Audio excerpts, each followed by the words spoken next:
with Vipers forward Dan Speer, and Dan looking back on the weekend against the Coventry Blaze, 2 tough losses against what was a very good Coventry team.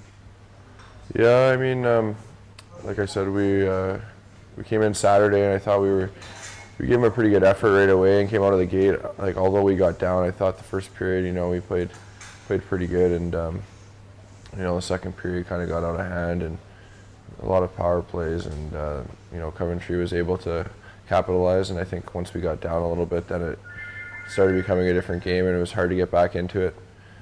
And last night, we played with them all game well, and it was only 1-0 till about the end. They scored 2 quick goals, but I think the turning point was, again, in the second period with the special teams. We had so many opportunities in the power play, and we were unable to capitalize, and it ended up hurting us in the end. I mean, if we could have got a couple goals in the second period there, we probably wouldn't have had to look back, and they would have been in pretty big, like a deep hole. And so, I think right now that's stuff that we need to work on, and our special teams, especially power play and penalty kill, we got to be, up to our game on those situations, and seems to me like we're just kind of shutting it down during those times a little bit, and where we need to be focused and maybe work a little harder. So like you say, but the special team, it is something you can work on in practice, and obviously do your power play drills, your penalty killing drills, and get that better. And obviously the power play chances, there was 5-on-3s on Sunday after the bit of a melee kind of around the middle of the game as well.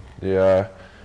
I mean, they lost some pretty significant players on their team during that time, and maybe we rushed things a bit. Maybe we weren't prepared, but I mean, we had some opportunities to score for sure, and I think those are the times where we really need to bear down. And, yeah, like you said, it was right in the middle of the game, and it is pretty important, I think, for our team. I don't know how well we're going to do if we don't, gradually improve on a couple of those particular situations. Is it frustrating from the players' point of view? Obviously, the Brasserie weekend last weekend was brilliant, and then the Saturday game, the up and down. Is it as frustrating for the players as it is for the? It's definitely frustrating. I mean, you always want to hope that you're improving, especially when, we haven't been having the greatest start, and I'm sure it'll come with time, and we just have to work a little harder during the week and remain focused. You can't always be going up and then down and then up and then down. It's got to be, hopefully a gradual climb. At least that's what you would like to happen in an ideal world. But I mean, hopefully this next weekend we can try to, build off some of the positive things that we could take out of the weekend, and play a little bit better, and hopefully have a repeat of what you saw against Brasserie. Yeah, and the team as a whole, is it still? It's the youngest team in the league, and it's got a lot of like first-year pros and second-year pros. Is the team still growing together?